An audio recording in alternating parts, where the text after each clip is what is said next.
my name is Sarah, and today I'm going to talk about the book Ready Player One. As I talked about in my last video on Red Rising, I have actually had wonderful luck lately with some awesome dystopian books. Between Red Rising, Ready Player One, and Parable of the Sower, I had some pretty good dystopians, and I am very much here for it. For a long time, I actually was very hesitant to read Ready Player One because I thought it wasn't dystopian enough for me. It didn't feel like the other dystopians that I so much enjoy.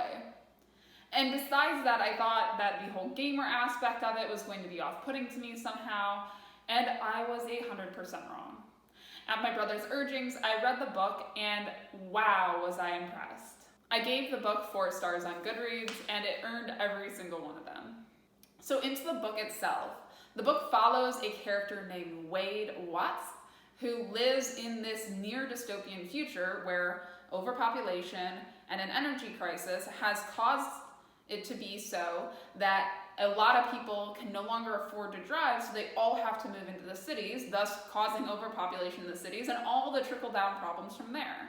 Wade's an orphan who lives with his aunt, who's kind of a terrible person, and lives in this tower of stacked motorhomes with a bunch of other people who can barely afford to live too.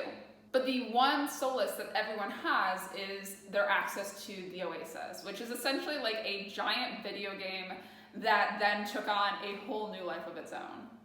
In fact, Wade even goes to school in the Oasis, and when the Oasis's founder dies and leaves his fortune up for grabs, a giant contest is open.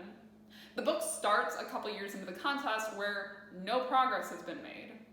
And through a series of very fortunate events, Wade is able to find the first key and kind of kick off a renewed hunt in this competition. With him and a bunch of other gamers teaming up to beat out this corporation that's going after the prize as well, we have this really awesome race to the finish that takes place. Between a bunch of 80s references and some really fun adventures that would never be able to happen in the real world, we follow Wade to winning this prize. For me, the piece that I really enjoyed about the novel was, first of all, the storytelling. The writing in this felt super accessible. It made the book kind of jump off the page and feel like a movie that was going on in my head while I was listening to it. Second of all, the dystopian world that it talks about feels very realistic to me. It feels like the most likely way that we are going to end up in a dystopian future versus anything else that I've ever seen. And Wade as a narrator is super funny. He is a completely average kid. He doesn't take himself too seriously. And despite everything that's happened in his life, he has a sense of humor. He's probably the easiest YA protagonist I've read from the perspective of in a really long time. Now, in terms of some cons, this book is really, really heavy in 80s references. So if that's not your jam, if that type of throwbacks doesn't do it for you, you might not enjoy this book.